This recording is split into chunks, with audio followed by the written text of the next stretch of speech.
My name's Tarek Zaire, and you're listening to The Science of Philosophy.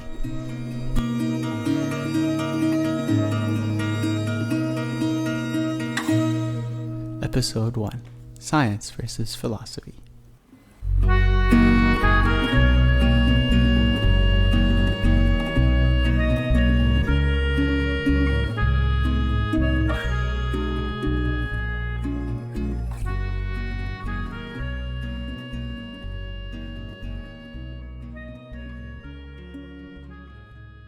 Jack had been a heroin addict for 15 years, living out of his car. Thinking he had a chest cold one day, he went to the emergency room at San Francisco General Hospital. He was diagnosed with lung cancer. 3 days later, he moved into hospice care. He never went back to his car. Jack kept a journal, which he occasionally shared with his caregivers. One day in it, he wrote, "Over the years, I've put things off. I figured there was always plenty of time later on. At least I've managed to do one major project. I finished that training to be a motorcycle mechanic. Now, they tell me I got less than 6 months. I'm gonna fool them. I'm gonna make it longer than that. Who am I kidding? To tell the truth, I'm scared, angry, tired, and confused. I'm only 45 years old, and I feel like I'm 145. I have so much that I want to do, and now there isn't even a time to sleep." In his book, The 5 Invitations, Frank Ostaseski tells about how people, when they are dying, it's easy for them to recognize that every minute, every breath counts. They're apt to think things like, what have I been doing with my life? Why am I wasting my time on this job? Why have I allowed my relationship with my partner, my parent, to fall into disrepair? Why haven't I unleashed what I've always felt to be best about me? But the truth is that death is always, with all of us, an integral part of life itself. We're all dying from the moment we were born. You are dying right now, and you can't escape it. There's an old Babylonian myth in which a merchant in Baghdad sends his servant to the marketplace for supplies. But the man returns a short while later, empty-handed, pale, and shuddering with fear. He tells his boss that a woman in the crowd bumped into him. When he looked at her more closely, he recognized her as Death. Quote, "She looked at me and made threatening gestures," the servant says. "Now lend me your horse, and I will ride away from the city and avoid my fate. I will go to Samara, and there death will not find me." So the merchant lends his servant his horse. The man rides off in a wild fury. Later, the merchant goes to the marketplace to buy his own supplies. There he sees Death and asks why she threatened his servant earlier that day. "That was not a threatening gesture," Death replies. "It was only a start of surprise. I was astonished to see him in Baghdad, for I had an appointment with him tonight in Samara." Death is coming for us all, and yet we do our best to cling on, to tighten our grip on whatever we have, as if it will stop the inevitable. If you learned tomorrow that you had a month to live, what would you do differently? And what does that say about what you're doing now? When we live our lives ignoring the fact that death for ourselves and for others is always a possibility, we accept bad substitutes for happiness, bad substitutes for justice, and bad substitutes for love. Embracing the truth that all things inevitably must come to an end encourages us not to wait in order to begin living each moment in a manner that is deeply engaged and therefore philosophic. In the dialogue, the Phaedo, Socrates says that philosophy is just preparing oneself to die. When the normal course of everyday life offers very little true happiness or meaning, when we regularly feel the dull aches of bad work, empty leisure, and disoriented politics, then philosophy becomes not just the practice of the few, but the need of the many. And a need we feel today, I might suggest, in the nihilism and material exhaustion of our world. Scott Samuelson, in his book The Deepest Human Life, talks about the myth of Socrates tells at the end of Plato's Republic about what happens to us when we die. Socrates claims that a man by the name of Air was slain in battle, and when his compatriots came to deal with the dead 10 days later, his body had not decomposed at all. On his funeral pyre, Air miraculously came back to life and relayed in detail what the afterlife is really like. Souls go on a beautiful or horrible journey depending on how they had lived. At the end of 1,000 years, they get to select their next life. Many refuse the life of a human, still bitter about the sufferings in their previous life. Ajax, the strongest of the warriors, at least he likes to think so, chooses to become a lion. Orpheus, the sweetest of the singers, enters the body of an elegant swan. Agamemnon turns into an eagle, and so on. Last to choose an heir story is Odysseus, who finds and selects a life neglected by the others, the life of a common person. He boasts that even had he chosen first, he would have made the exact same selection. In his analysis, Scott Samuelson wrote, quote, "You may toil as a factory worker. You may be cruising in a lucrative career. You may be an out-of-work father, a single mother, happily married or desperately single. You may be or have been a rebellious teen, a straight-A nerd or wallflower. You may have a brain injury. You may even be a professor of philosophy. You surely have quirks, hidden hopes and fears, your own bizarre little ways of loving and passing the time, and 1,001 other snowflake lacings of the basic patterns. And the soul of Odysseus, inspiration to the most engaging poem ever sung, could well have slipped into your body, at birth." And that's why my favorite philosopher is you.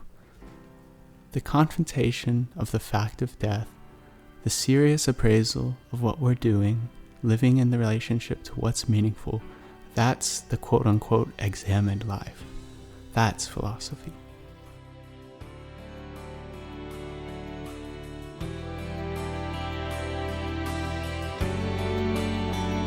He said I was in my early 40s with a lot of life before me when a moment came that stopped me on a dime.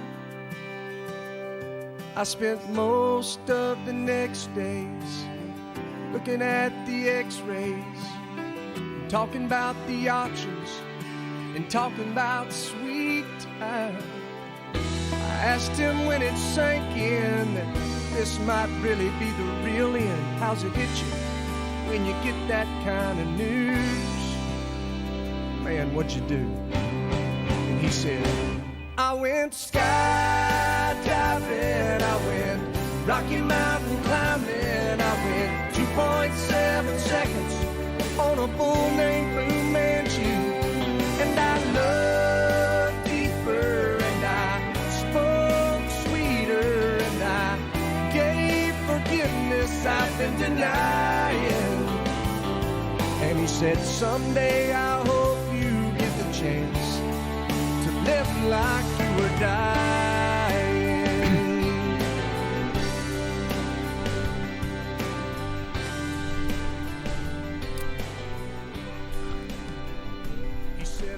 So what happens when we realize, as Tim McGraw puts it in his song, that we should live like we're dying, because we are, and every moment of time is precious? What life do you genuinely want to live if you didn't have any of your inhibitions holding you back? Would you go skydiving or climb the Rocky Mountains? What then? Maybe you just want to enjoy life while you can with your friends and family. Maybe you want to leave behind like wealth and memories to your family so that they can be happy when you're gone. Maybe you want to prepare for the afterlife by devoting yourself to the teachings and practices of your religious faith. Maybe there are multiple urges playing like a game of tug of war inside of you, and you kind of just confused more than anything. Plato compared our minds to a two-horse carriage. In a well-ordered soul, reason guides the two horses of appetite and spirit. So far from, getting rid of passion, desire, and like righteous anger, they, for Plato, are the engines of movement. However, ultimately, they must be reined in and ruled by reason, otherwise the carriage never arrives at any meaningful destination. All of this is to say that we are extremely confused about what we should be doing in life, and perhaps thinking about it can do us some good. If you're like me, nobody ever sat you down and told you, quote, like, this is who you are, this is what your role is in the world, this is how you do this. We were never given an instruction manual for life, and yet we're expected to live it all the same, as if we're putting together some incoherent, directionless IKEA furniture, and, we're sure a screw must have rolled under the oven because it's not here, and it's supposed to go here, and we don't know what to do. The only thing, worse than this maze of confusion is the sense of urgency we have, because despite our uncertainty, we still have to do something. Even making no choice is a choice in and of itself. This is what some of the existentialists in the 20th century referred to as thrownness. We've all been sort of tossed into the world, and now we have to do what we can with what we've got.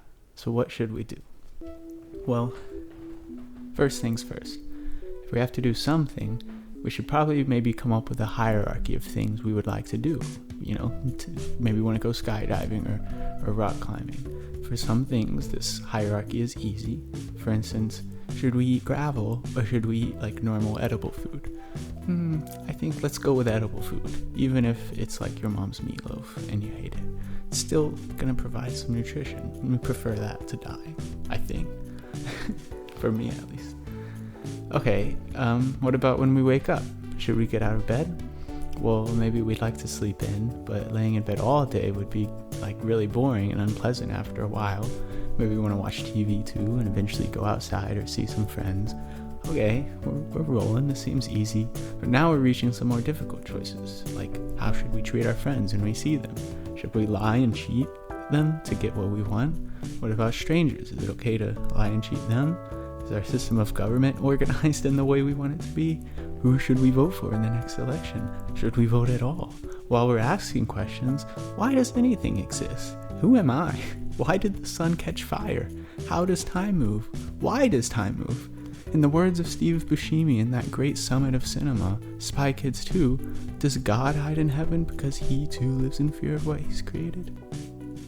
What I hope is clear by now is that while merely thinking about things can yield many useful answers to pressing questions that we have, without some standard of evaluation and some systematized empirical means of measuring how parts of the world match up to that standard, we're quickly going to get overwhelmed. It's my suggestion to you that science is an essential part of that process. We need its unbiased, peer-reviewed, empirical observations and measurements to live our fullest lives, or to know how to live our fullest lives. Maybe our standard of what we should do is whatever will make us happy. That seems like a good place to start.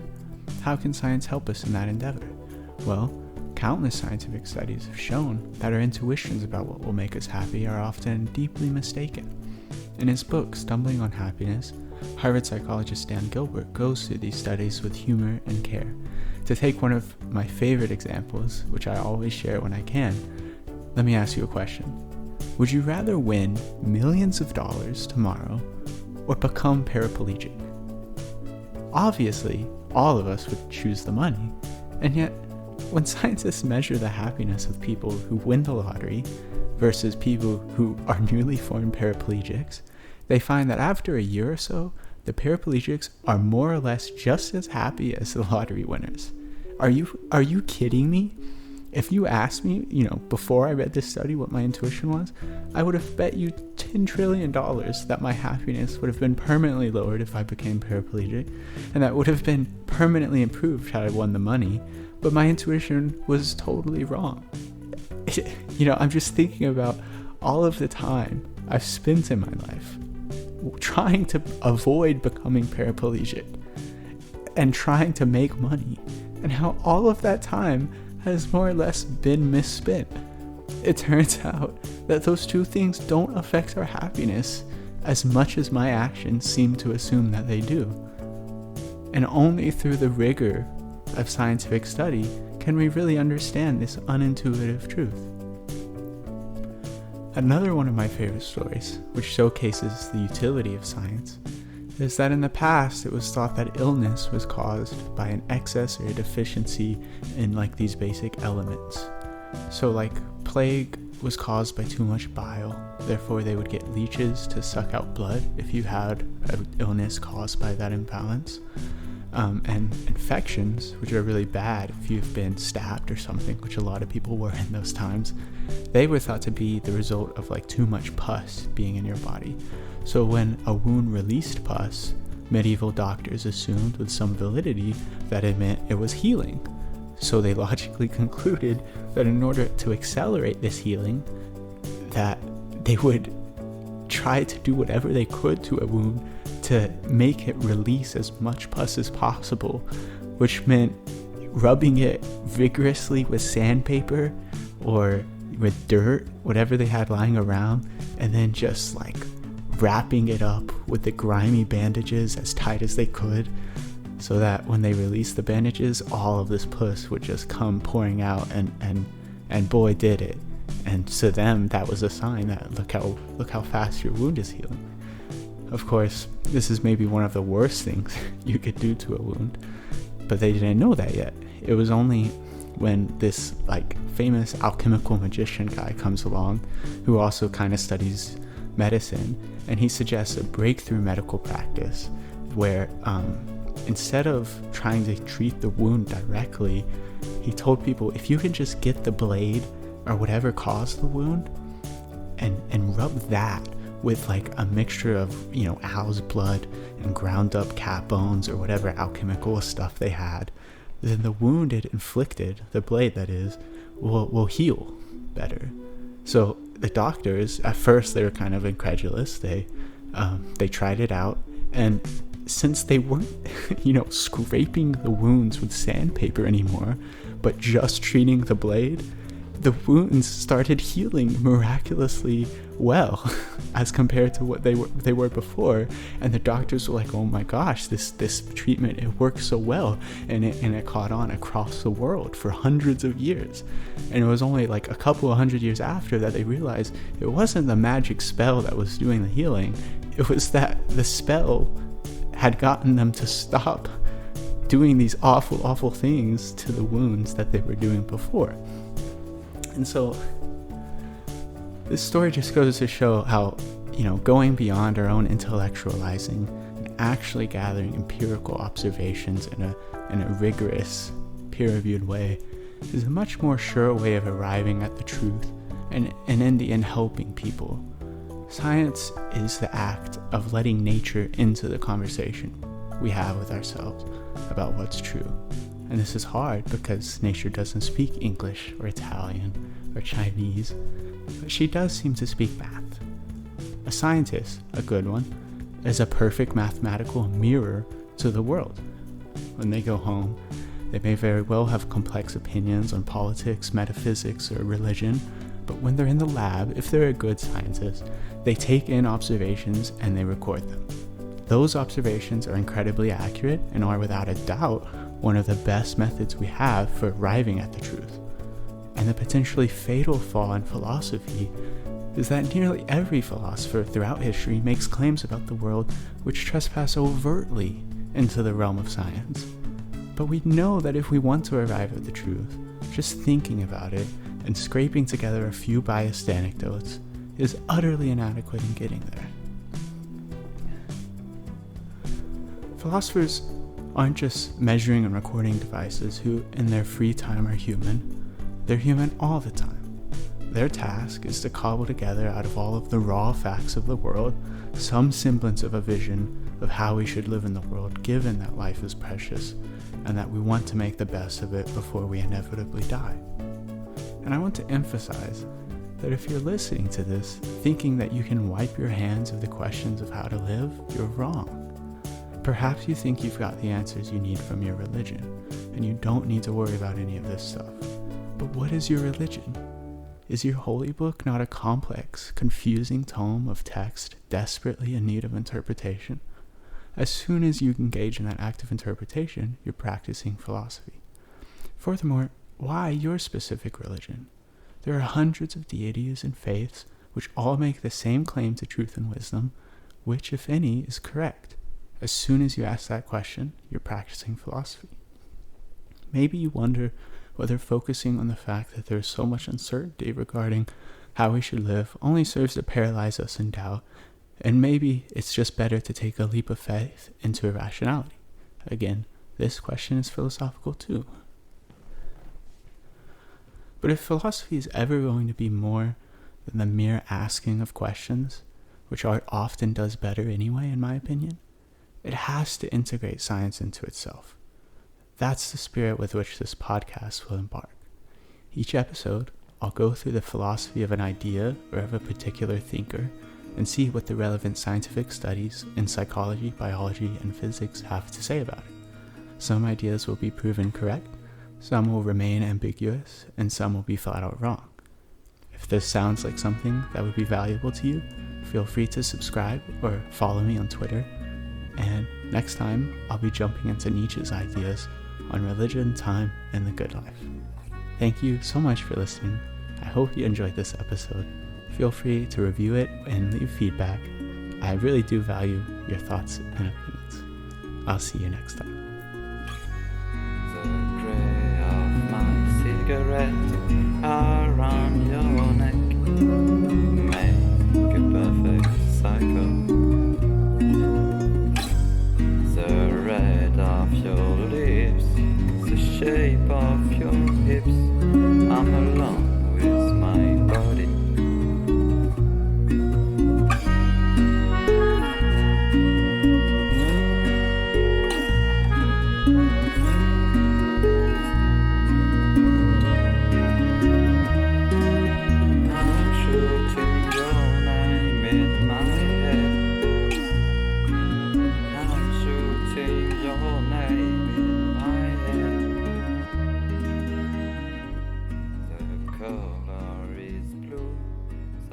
Everything is true.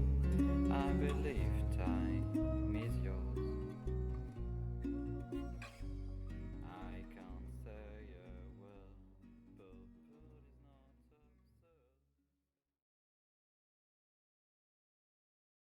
not absurd. First, I want to ask you, what is the point of philosophy? There's not a point. Why do you say that? Because it's just thinking.